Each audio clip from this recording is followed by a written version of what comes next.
Most of us only think of detoxes as harsh laxatives, starving your body, and drinking juice for only 21 days. While detoxing looks and sounds great, it can actually make you feel even more depleted than you were before you started your detox. So I'm going to teach you how to actually clean up your gut and what to do afterwards. So this is really important when you're going through burnout because when the body is burned out, it will damage the gut lining. High cortisol makes your digestion sluggish, your stomach acid weak, and your intestinal wall more open to yeast and harmful bacteria. All of that's going to lead to more inflammation, food sensitivities, and fatigue because your body's not even absorbing the nutrients you're putting in. So after you cleanse your gut, repairing and rebuilding will restore your energy, stabilize your mood, balance your hormones, and even improve fertility and your cycles. So first, you're going to be removing the things that are tearing up your gut. Processed sugar, excessive amounts of caffeine and alcohol, and high inflammatory foods. Then we want to support our body's natural elimination system. So drinking enough water, getting more fiber, and gentle digestive helpers like herbal teas and bitter fruits and vegetables. Next is to keep moving your body. Sweating, stretching, and walking helps the body release the toxins. And you want to make sure that you are regularly going to the bathroom. You should have a bowel movement at least every single day.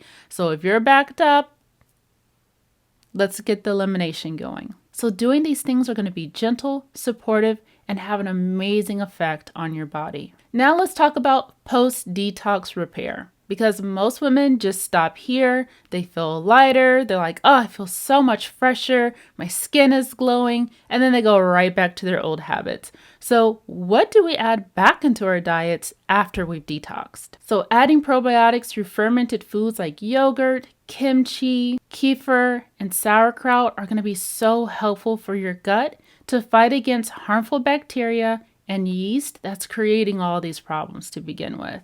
Next up, you want to rebuild your gut by feeding the good bacteria with prebiotics.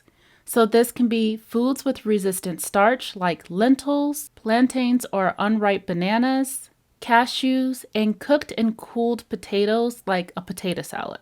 You also want to add in more greens and oats and collagen to rebuild tissue. Next, we want to soothe the gut. So if you notice that you eat really clean and then you go back and you eat like a whole pizza or something that you used to eat and you feel sick even more, that's because your gut lining is going to be even more inflamed and it needs to be soothed. So anti-inflammatory foods like zinc, omega-3s, aloe, chamomile tea, these will help to soothe your gut. And my favorite foods to soothe your gut are going to be warm soups.